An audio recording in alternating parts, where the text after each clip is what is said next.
Here are 5 reasons not to get a jumping spider. Hello everyone, welcome back to Spooderpods. I'm David and today I'm joined by one of my conures, Pickles, and we're talking about reasons not to get a jumping spider. You heard me right, reasons you should not get a jumping spider. I've done loads of videos talking about the husbandry for jumping spiders. You can find an example here right now.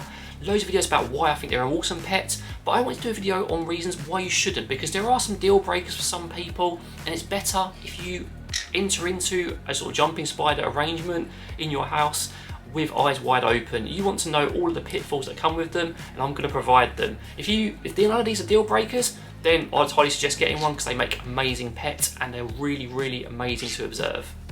So let's start with my first deal breaker for lots of people, and that's live food. You can't give them dead food, dried food. You have to have live food, which means you have to take care of live food. A lot of people find it's a deal breaker right from the get-go.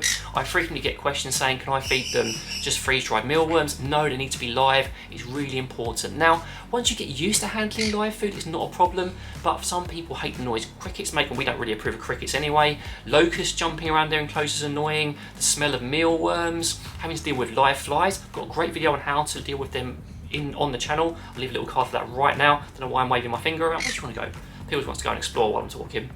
And you just have to be prepared to deal with live food. If you can deal with live food, you're sorted. And also your jumping spider eating live food, because some people have an ethical problem with it, then you're going to be okay keeping one.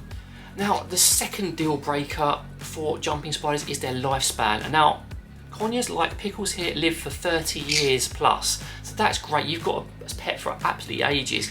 With a jumping spider, they don't last that long. Females last about 18 months, males between 12 to 16 after their final molt. It does depend on their environmental factors and all sorts of other things, but they don't live very long. And as they're so cute and they're so full of character and personality, it's very easy to get attached to them. And it can be heartbreaking when they go, especially if they go a bit early. They are fragile, they are arachnids, we can't control that. You know, in the wild they'll be breeding thousands to beat natural selection, so obviously you have to be aware of that. And if you can cope with that, again, that's not a problem for you, great, but you will have to be prepared to be sad on a fairly regular basis if you plan to keep having them. Now, this may depend on certain species of jumping spiders, but you can't cuddle them and you can't always handle them very easily because they're very quick. You have to be very aware of them.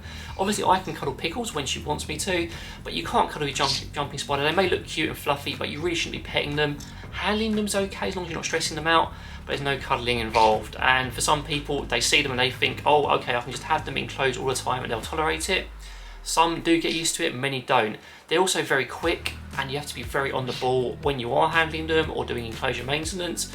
Luckily, we're pretty experienced, so we've only ever had one jumping spider jump out while we're doing maintenance, but you have to be prepared for it and be ready to deal with it. The fourth reason I wouldn't recommend jumping spiders is cost. Now, some people may argue with me with this, but I feel that cost is quite high with them, especially if you're getting them captive bred, which is the most ethical way. You have to pay for the jumping spider, you have to pay for a decent sized enclosure, the enrichment in there, you have to pay for their live food as a recurring cost. I've got a video on the cost and how much it cost me, I'll leave a card for now. They are costly if you do it properly, and again, for some people, that can be a problem. Some people expect to be able to dump them in a tiny box, and that's fine. It's not really fair, and if you want to get the most out of having them as a pet, you're going to need to stump up some money. And where do you want to go? Do you have an opinion on this? Do you want to say hello to everyone?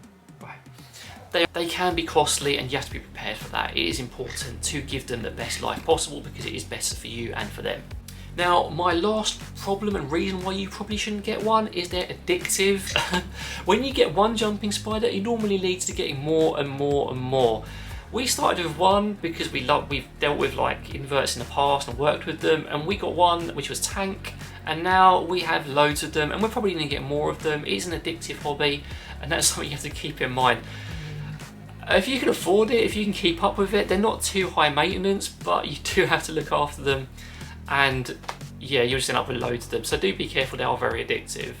So if none of these reasons why you shouldn't get one are deal breakers for you, then explore the rest of the channel. I've got loads of content on how to look after them. They do make great pets, maybe not for everyone, but they are awesome. If you have any sort of reasons why you think other people shouldn't get them, leave them down in the comments. But in the meantime, from me and Pickles who decide to cuddle, take care and see you later.